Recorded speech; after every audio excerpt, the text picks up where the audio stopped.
آپ کا انتظار کرتے ہیں یا رسول اللہ، آپ کا انتظار کرتے ہیں۔ بڑا ہی خوبصورت شعر سماعت فرمائیں کہ میں خطا بار بار کرتا ہوں،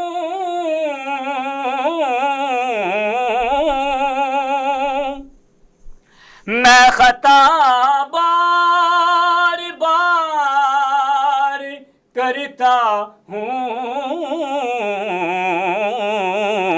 وہ کرم بار بار کرتے ہیں، وہ کرم بار بار کرتے ہیں۔ میں تو نادان تھا، دانستہ بھی کیا کیا نہ کیا، لاج رکھ لی میرے سرکار نے رسوا نہ کیا، وہ کرم بار بار کرتے ہیں، لمحہ لمحہ اور تو کچھ نہیں ہے دامن میں،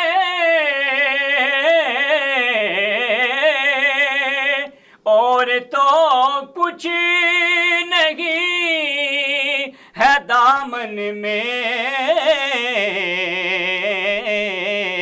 بس کملی والے سے پیار کرتے ہیں، کملی والے سے پیار کرتے ہیں، لمحہ لمحہ شمار کرتے ہیں، ان پہ راضی ہوئی خدا کی ذات،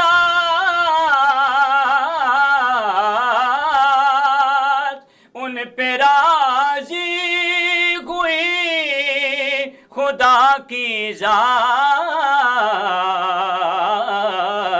مصطفیٰ سے جو پیار کرتے ہیں، مصطفیٰ سے جو پیار کرتے ہیں، آپ کا انتظار کرتے ہیں یا رسول اللہ، لمحہ لمحہ شمار کرتے ہیں۔ ماشاءاللہ جی ماشاءاللہ، بہت خوب جی، بہت خوب ماشاءاللہ۔ یہ تھے ہمارے ساتھ قاری محمد نعیم ساکی صاحب، ماشاءاللہ آپ کا بہت پیارا انداز جی، بہت اچھے انداز میں آپ نے کلام پیش کیا جی۔ اب بڑھتا ہوں میں مریم کھوکھر صاحبہ آپ کی طرف۔ میرا ایک سوال آپ سے، ایک ماں ہونے کی حیثیت سے، کہ جیسے کہا جاتا ہے کہ بچے کی پہلی درسگاہ ہے ماں کی گود۔ آج کل کی اولاد جس طرح، سب لوگ نہیں، کچھ لوگ جس طرح رمضان شریف آ گیا، نماز کا ٹائم ہوتا ہے، یا کچھ ماں باپ پریشان ہوتے ہیں کہ یار میری اولاد، یہ ان کی خواہش ہوتی ہے کہ میری اولاد نیک کام کرے، جبکہ وہ بڑے پریشان ہوتے ہیں، وہ اولاد دوسری سائڈ پہ جا چکی ہوتی ہے۔ تو آپ اس بارے میں کیا کہیں گی، کیا میسیج دیں گی کہ تاکہ نوجوان نسل خراب نہ ہو، تو ماں کا کیا حق بنتا ہے کہ اپنی اولاد کے لیے شروع سے کیسے تربیت کرنی چاہیے؟ اس بارے میں اگر پلیز کچھ بتا دیں۔ میں یہ کہنا چاہوں گی سب سے پہلے تو یہ کہ ہم لوگ اپنے بچوں کو ٹائم نہیں دے پاتے ہیں۔ ٹھیک ہے۔ آج کل موبائل، چھوٹے چھوٹے بچوں کے پاس بھی موبائل ہیں، سب سے پہلے تو بچوں سے موبائل۔ بات تو آپ نے بڑی اچھی کی ہے، لیکن میں نے خود دیکھا کہ ماں خود موبائل دیتی ہے کہ میں کوئی کام کر لوں تو بیٹا آپ یہ موبائل لے لیں تاکہ روئے نہ وہ۔ آج کل یہ فیشن بن چکا ہے، اسی لیے ہماری اولاد جو بالکل جو ہے وہ ایک قسم کی میڈیا پہ آ چکی ہے، اور ظاہر سی بات ہے موبائل ہے، بچوں کو سمجھ نہیں ہوتی، وہ کچھ بھی لکھتے ہیں، کچھ غلط چیزیں کھل جاتی ہیں بچوں بالکل بالکل تو ہاں، ہمیں کوشش یہ کرنی چاہیے کہ ایک تو بچوں کو موبائل سے دور رکھیں. یہ بڑی اچھی بات کی ہے کیونکہ یہ ایسی سائڈیں ہوتی ہیں کہ آپ کھولتے کچھ نہ کچھ اور کھل جاتا ہے، تو بہتر یہ ہے کہ بچوں پہ نظر رکھنی چاہیے. بالکل ایسے ہی. اور اگر آپ موبائل دیتے بھی ہیں تو ان پہ نظر رکھیں. اور دوسرا یہ کہ ہم بچوں کو ٹائم نہیں دے پاتے. ٹائم نہیں دے پاتے، سب سے بڑی یہ بالکل وجہ جو ہے یہ ہے کہ اس وجہ سے جو ہے بچے آج کل کے بہت زیادہ خراب ہو رہے ہیں. اور والدین اکثر دیکھنے میں یہ بھی آتا ہے کہ لوگ جس ٹائم والد صاحب یا والدہ گھر میں ہوتے ہیں یا بڑی بہن ہوتی ہے یا بھائی ہوتا ہے تو وہ موبائل پہ لگا رہتا ہے اپنا، کوئی فیس بک یوز کر رہا ہے، واٹس ایپ یوز کر رہا ہے. وہ یہ نہیں دیکھتا کہ میرے سے جو چھوٹا ہے وہ مجھے کاپی کر رہا ہوگا، ٹائم نہیں دیتا. تو آپ کے کہنے کا مقصد یہ ہے کہ گھر جس ٹائم ہو تو بچوں کے سامنے موبائل وغیرہ کو استعمال کم کرنا چاہیے، بچوں کے ساتھ ٹائم گزارنا چاہیے. اگر آپ خود نماز پڑھیں گے تو بچے بھی دیکھ کر نماز پڑھیں گے. اگر آپ خود موبائل یوز کریں گے بچہ بھی اسی چکر میں رہے گا، اس تلاش میں رہے گا کہ یہ میرا والد باہر نکلے، میرے ہاتھ میں موبائل آئے، میں بھی موبائل یوز کروں. ایسا ہی یہی کہنا چاہتی ہیں؟ میں یہ بھی کہنا چاہتی ہوں کہ بچے وہ نہیں کرتے کہ جو آپ انہیں بتاتے ہیں، بچے وہ کرتے ہیں وہ جو آپ میں دیکھتے ہیں. کیا بات ہے، یہ اگر بہت والد زبردست نماز بات آپ نے پڑھ کی ہے. رہے ہیں ہاں تو بچہ بھی نماز پڑھے گا. اگر والد سارا دن موبائل میں باہر رہنا، بچہ بھی وہی چیزیں پک کرے گا. یہ خود بخود ڈیولپ ہو جاتی ہیں، ہمیں کرنی نہیں پڑتی. یہ ایک اپنا ڈاکٹر اختر علی چشتی صاحب، آپ اس بارے میں کیا کہتے ہیں؟ ہم بچوں کو کس طرح تربیت دے سکتے ہیں کہ بچے ان چیزوں سے دور رہیں؟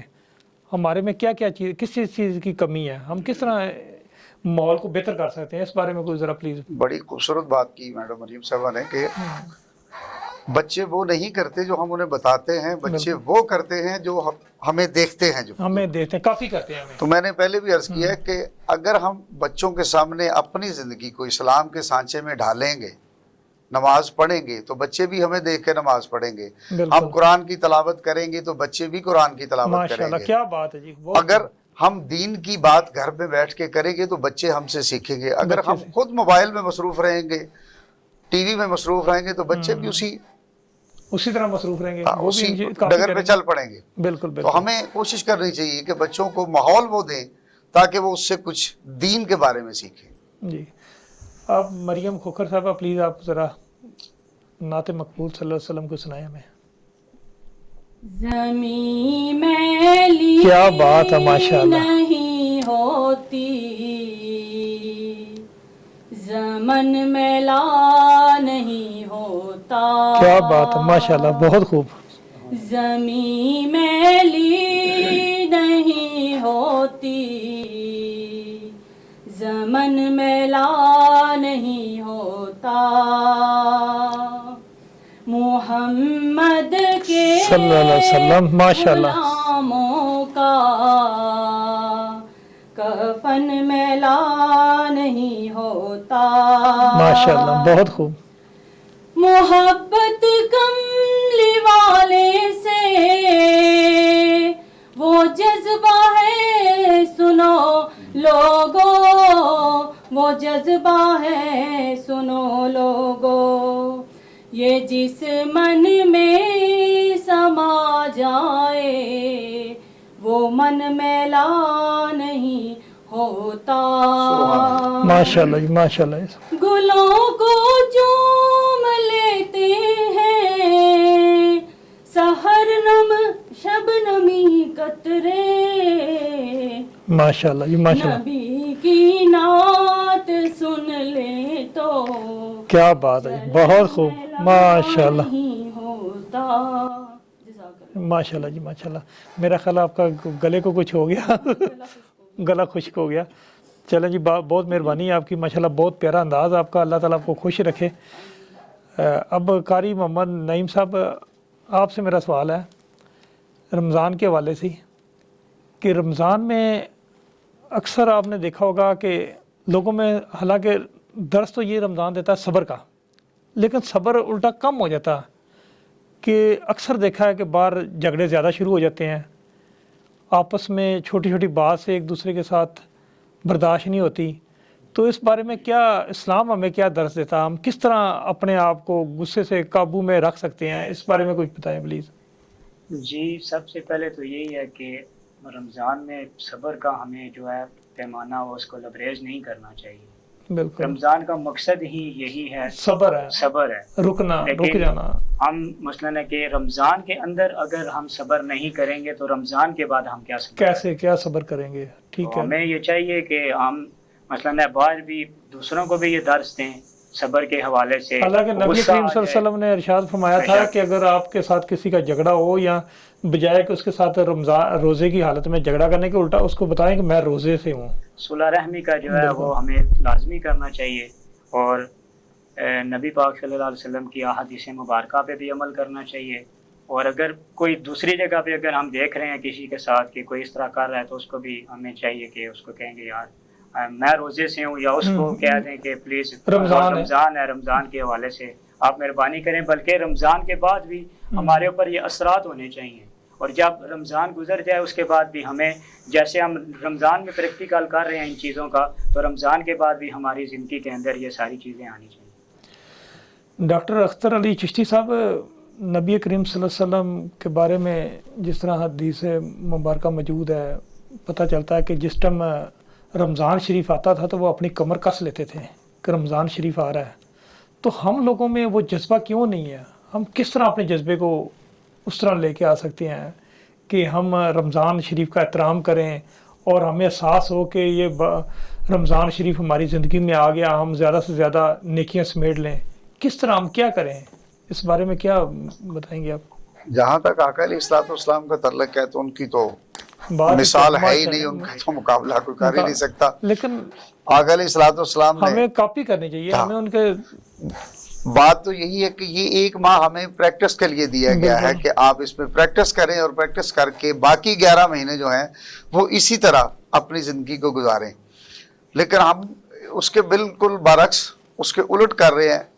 اگر ایسا نہ ہوتا تو مقصد ایک بھٹے پہ کام کرنے والا عیسائی اپنی بیوی کو اور بچوں کو یہ نہ کہتا کہ تھوڑے دن صبر کر لو، یہ مہینہ ختم ہو جائے گا تو مہنگائی ختم ہو جائے گی. ہم نے آقا علیہ الصلوۃ والسلام کا جو درس تھا اس کو چھوڑ کے بے صبری اور بے راہ روی اس کو اپنا لیا. اب جو ہی رمضان آتا ہے مہنگائی اتنے عروج پہ پہنچ جاتی ہے. بینگ مسلم اب دیکھیں دوسرے ملکوں میں بلکہ تاجر انتظار کر رہے ہوتے ہیں کہ رمضان شریف آ رہا ہے، اس سے پہلے پرچیزنگ کر لیتے ہیں، رمضان شریف میں ریٹ بڑھا دیتے ہیں. دوسرے ممالک میں حالانکہ غیر مذہب لوگ جو ہیں وہ رمضان شریف آتا ہے تو وہ یا ان کے کوئی تہوار ہوتا ہے تو 50% وہ کم کر دیتے ہیں. اور ہمارے ملک میں اس کے بالکل الٹ ہے کہ جب رمضان شریف آتا ہے تو قیمتیں کہاں سے کہاں پہ پہنچ جاتی ہیں.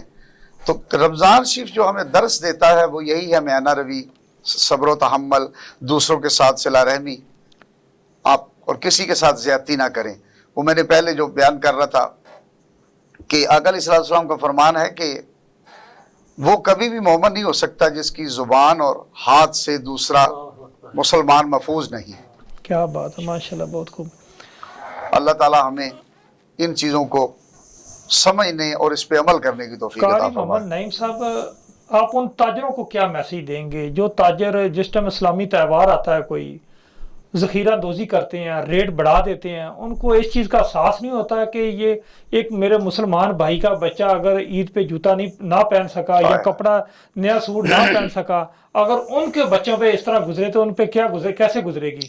تو ان کو کیا میسیج دیں گے کہ تاکہ ہمارے تمام مسلمان بھائیوں کے بچے بھی، ہم سب کے بچے اس طرح کے کوئی بھی خوشی کا موقع ہو، خوشی کا تہوار ہو، اسلامی تہوار ہو تو اس میں اپنی خوشی منا سکیں؟ اس بارے میں کیا کہتے ہیں؟ میں تو ان سے یہی ریکویسٹ کروں گا کہ جو مثلاً اگر چیزیں ہیں وہ مہنگائی کی طرف ہیں تو ان کو ڈاؤن کر دیا جائے. رمضان میں مثلاً جو ہمارے یہ اسلامی تہوار ہیں، کیونکہ غیر مسلم جو لوگ ہیں وہ ان کے کوئی تہوار ہوتے ہیں تو وہ ساری جتنی بھی ریٹس ہوتے ہیں، قیمتیں ہوتی ہیں، ان کو کم کر دیتے ہیں. تو میں ان سے یہ ریکویسٹ کروں گا کہ جب بھی ہمارے کوئی اسلامی تہوار ہوں، کیونکہ ہر کوئی تو امیر ہوتا نہیں ہے، کوئی بیچارے غریب بھی ہوتے ہیں، بلکہ کوشش کرنی چاہیے کہ رمضان میں اگر آپ 1 روپیہ اللہ کی راہ میں خرچ کرتے ہیں تو وہ 70 روپے کے برابر ہوتا ہے. بلکہ ان کو چاہیے کہ کئی ایسے لوگ دیکھیں، مستحق لوگ دیکھیں، غریبوں کے بچوں کو دیکھیں اور ان کو بھی عید کے اوپر کوئی شاپنگ وغیرہ کروائیں تاکہ ان کو بھی اس چیز کا ثواب پہنچ سکے.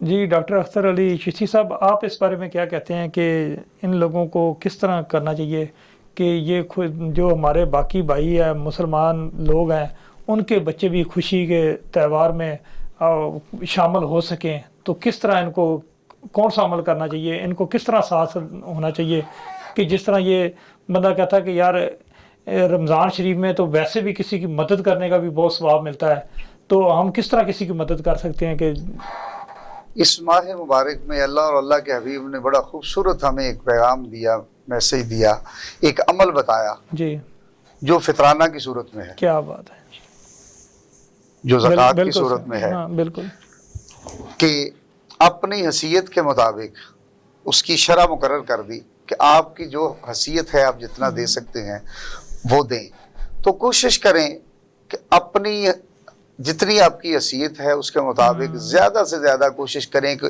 آپ کے راؤنڈ اباؤٹ، آپ کے آس پاس سب سے پہلے آپ کے رشتہ دار احباب میں، اس کے بعد آپ کے دوست احباب میں، اس کے بعد عام جگہ پہ جہاں پہ آپ سمجھتی ہیں کہ مستحق لوگ ہیں، تو ان کو یعنی ویل ان ٹائم، یعنی اتنے ٹائم میں، یہ نہیں کہ جی عید کی نماز پڑھنے سے 10 منٹ پہلے یا 15 منٹ پہلے، نہیں، کوشش کریں کہ رمضان سے شروع ہو گیا تو فطرانہ یا جو بھی صدقہ خیرات آپ نے کرنا ہے ان تک پہنچائیں تاکہ وہ بھی آپ کے ساتھ خوشیوں میں شامل ہو سکیں۔